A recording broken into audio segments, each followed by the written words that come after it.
Giyohvandlik vositalarining noqonuniy aylanmasiga qarshi kurashish doirasida Davlat xavfsizlik xizmati hamda Ichki ishlar vazirligi hamkorligida Toshkent viloyatining Ohangaron shahrida o'tkazilgan tezkor tadbirda Toshkent shahrining Yangi Hayot tumanida ijara asosida yashab kelayotgan Telegram messenjeri orqali narkotik moddalar savdosini amalga oshiruvchi narko do'konning 5 nafar a'zolari qo'lga olindi. Ular 400 gram alfa PVP sintetik narkotik moddasini 0,3 gramdan qadoqlagan holda Andijon viloyatidagi mijozlarga yetkazish maqsadida olib ketayotganliklari ma'lum bo'ldi. Paketni ochib beramiz. Mas'uliyat qilingan paket ichiga solingan. O'tkir hidli giyohvand moddasiga o'xshash modda aniqlandi. Qo'lga olingan shaxslarning ko'rsatmasi asosida ular tomonidan Andijon viloyatidagi 53 ta xufiyat joyiga joylashtirilgan har biri 0,3 gramdan bo'lgan alfa PVP sintetik giyohvandlik vositasi tegishli tartibda rasmiylashtirib olindi. Avtomashinangizda noqonuniy taqiqlangan narsa buyumlar bormi? Qayerda bor? O'zingiz ko'rsating.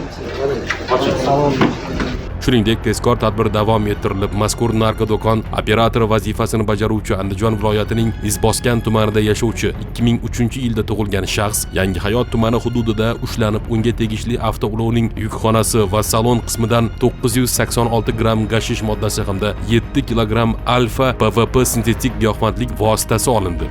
Nima bu? Narkotik modda. Bittasini sizlar xolisligini ochib ko'ramiz. Oq sariq rangli, o'tkir hidli tuzsimon modda. Nima maqsadda olib yuribsiz? Shu zakladchilik.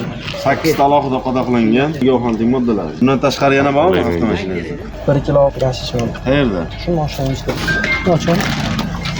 Qolgani bu tomonda. Ta'kidlash lozimki, narko guruhlar a'zolari mamlakatimizga kontrabanda yo'li bilan keltirilgan giyohvandlik vositalarini Toshkent shahri hamda Toshkent, Andijon, Farg'ona, Namangan, Samarqand, Buxoro viloyatlarida sotish bilan shug'ullanishgan. Hozirda ularning barchasiga nisbatan Jinoyat kodeksining 25 orqali 273-moddasi 5-qismi bilan jinoyat ishi qo'zg'atilib, qamoq ehtiyot chorasi qo'llanildi. Tergov harakatlari olib borilmoqda.